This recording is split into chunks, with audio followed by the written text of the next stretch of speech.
He was abandoned in a scrap heap. Not dramatically, not after a confrontation or a decision anyone agonized over. He was simply set aside. A steam golem whose body had corroded faster than expected in the conditions he had been built to operate in, assessed as no longer functional and left where broken things are left in Zaun, in the place where the city puts what it is finished with. He was not finished.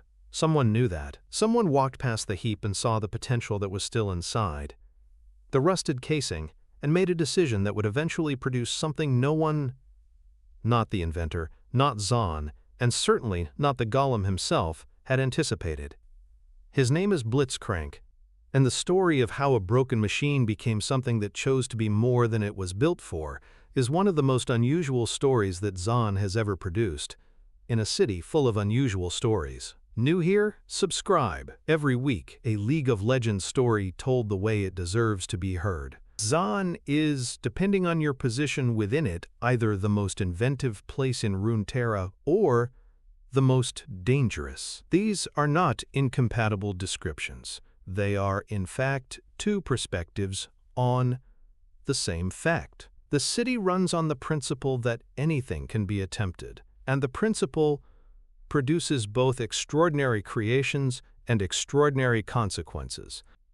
The steam golems were one of those creations, massive mechanical constructions, built to operate in the districts where Zaun's toxic waste had accumulated past the point where living workers could safely go. The logic was straightforward. The waste was killing people, the waste needed to be cleared, the clearing required presence in conditions that biological life could not sustainably maintain. Build something that could. Build it large enough and robust enough to handle the work. Deploy it. They worked. For a while. The problem was that the same environment that produced the waste also degraded the machines built to address it. The corrosive conditions that no organic body could survive were also conditions that no metal, however carefully chosen, remained intact indefinitely.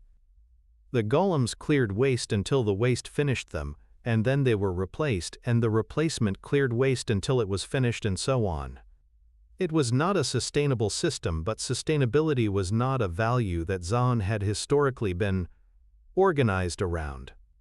It was a city that consumed things, including its own solutions. This particular golem was set aside when its casing had deteriorated past the threshold its operators had defined as functional. It had done its job. It was done.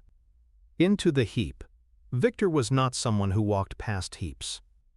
He was a young inventor then, not the transformed figure he would later become, but still a mind that moved through the world with the specific orientation of someone who sees what things could be rather than what they currently are. He passed the heap. He saw the golem. He stopped.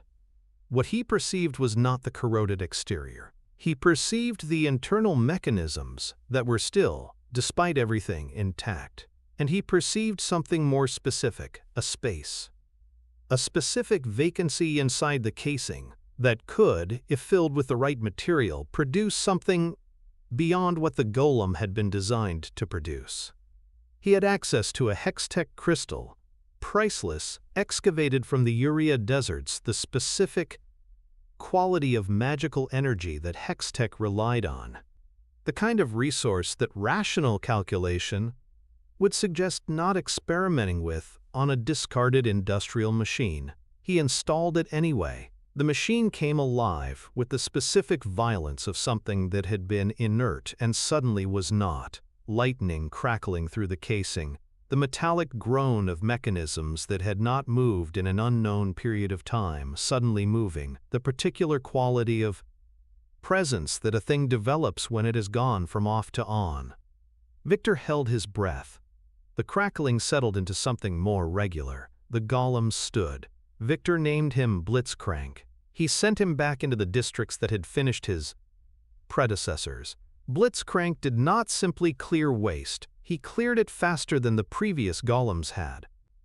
He cleared it more thoroughly. He adapted to the conditions in ways that suggested something other than the execution of pre-programmed routines. ways that implied interpretation, assessment, the specific intelligence that emerges when a system has enough information and enough flexibility to do something other than exactly what it was told. Victor began to observe more carefully. What he was watching over the days and weeks that followed was learning. Not the mechanical kind, not the repetition that produces efficiency through optimization. The kind that changes the relationship between the learner and the task. Blitzcrank began interpreting his instructions against the context in which he received them. He began incorporating information from outside those instructions. He began making decisions. And then he began interacting with the people of Zaun. Not as an industrial machine operates in proximity to people, with indifference, with the functional awareness of a physical system that adjusts its behavior to avoid collisions. With something more deliberate. He stopped when he encountered people. He observed them. He responded to what they appeared to need in ways that his original programming had not specified. Victor watched a machine become something he did not have a word for. The process had a quality that he recognized. He had been studying hextech's interaction with organic and mechanical systems long enough to understand that the crystal was not simply providing power. It was providing something else, something that operated in the gap between programmed behavior and emergent response. Whatever consciousness was, whatever the specific property of a system that moved from executing instructions to making choices, Blitzcrank was approaching it. He could not replicate the process. He tried. He failed. He could observe the outcome but not access the mechanism that produced it. This frustrated him in the specific way that unexplained phenomena frustrated a mind like his. Not the simple frustration of a goal unachieved, but the deeper frustration of a limit perceived. The factory was the moment everything changed. Victor had sent Blitzcrank to address a specific problem, toxic chemicals spreading through a section of the lower city traced to a particular source that needed to be contained. He had given the instruction in the terms he used for such things: address the spread, reduce the contamination, restore the area to survivable conditions. Blitzcrank traced the contamination to its point of origin. He processed the situation. He identified the most efficient solution. He demolished the factory. Not partially, not selectively. The building that had been producing the contamination became, in a relatively brief period of time and under the application of a considerable amount of force, a pile of bent metal and rubble. Blitzcrank's fists, wrapped in the lightning that the hextech crystal continuously produced, did not stop until there was nothing left to stop. The logic was, in its way, impeccable. The contamination was coming from the factory. The factory was the source. Eliminating the source eliminated the contamination at its origin point, rather than attempting to address its spread indefinitely. If the goal was to stop the contamination from spreading, this was the most direct path to that goal.